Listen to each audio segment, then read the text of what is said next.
unless you know something I don't know, because I'm kind of paranoid, worry about stuff, I'm sorry? Pete, obviously it's only week 4, but historically the percentages of a team making the playoffs at 1-3 versus 2-2, it's significant difference there. Do you view this this early as a bit of a Both must? sides of that statistic, too, No, we got to get going. That's all there is to it. We got to get going. After a week of watching your team compete, Pete, do you expect the same starting offensive line this week you had last week? That's a good way to ask it. You could have just asked if JPJ's playing. He's playing in this game, and then our guys they'll both play. What did you get? Maybe a sense of the mood of the team. Are they just fired up, ready to get back onto the field after last week?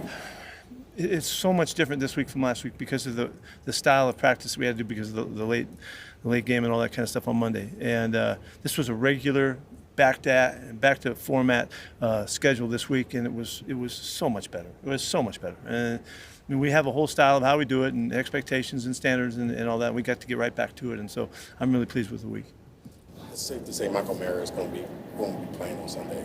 He's got another test tomorrow too, I think, before we know. Another question I was wondering, like for you, like as coming into a new team, and you've done this before, previous times, so what do you embrace or what do you like about coming to a new team and like instilling your culture and like your philosophy? What do you like about that? What do I like about that?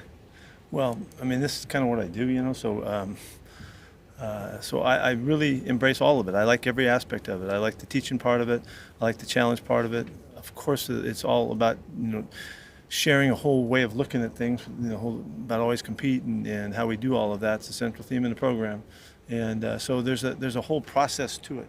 And we went through the early aspects of it, but it doesn't mean much early on. They hear the words and they hear the thoughts, until we actually get out here and practice and work and have games to deal with and the issues that come up with games, wins and losses. So I like every aspect of it. 'Cause to me, every bit of it is a challenge to compete and figure out how you can do something a little bit better. Be curious to all of the things that are doing well and that aren't doing well, and to try to put that all in perspective and make really good choices and get better and move forward.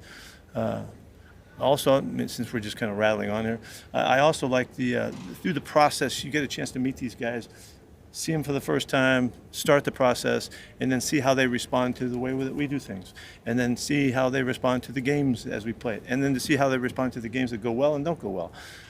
Big wins can be just as challenging as big losses in the next week, and so we're trying to understand how to master that mentality, and this week of practice tells me that we bounced right back in action, and so every bit of it is fun to me, so I like it all.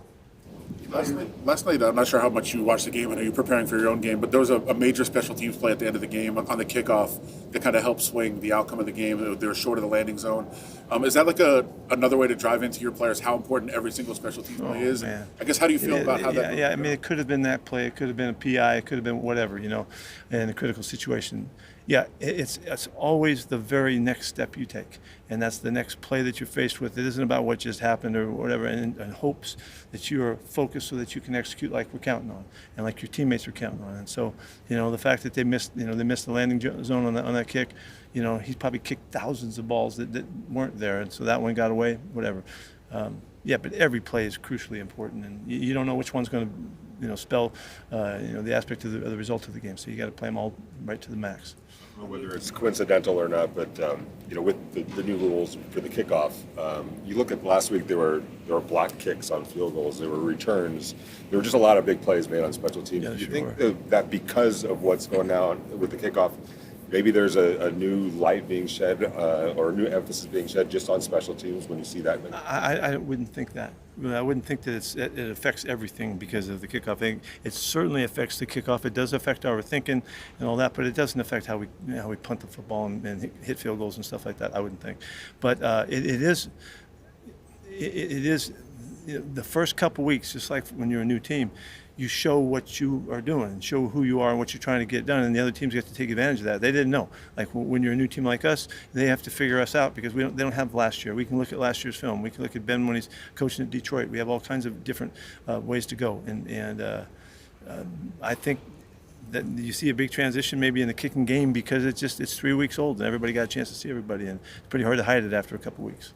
Even though you mentioned Michael Mayer, still waiting on that, can you just talk about Ian Thomas and what you believe he provides in the case that Michael Mayer can't play? Yeah, first, let's just say about Mike. Mike's had an incredibly good start with us. He's done everything we asked of him. He's been a marvelous teammate and all that. If he can't go on this weekend, he'll be back next week and ready to go.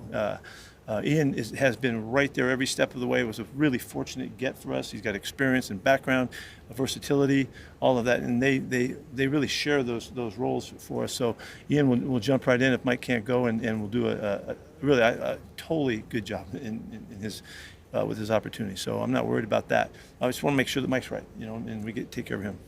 What have you learned about your team and how they responded to last week, Pete?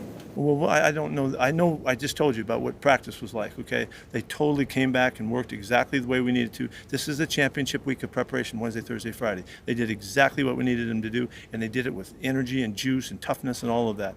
So let's see. We got Saturday review coming up, and then we get to 1 o'clock, and let's see how we go. You kind of don't ever really know. You like to think you do, but you got to go out there and do the job. I'm sure they're pumped up about their win last week. It was a terrific win for them, and they get to try to make that turn. Like I said, big wins are just difficult to come back from big losses. So we'll see what happens with them. See what happens with us. That's it. All right, Thanks, Pete.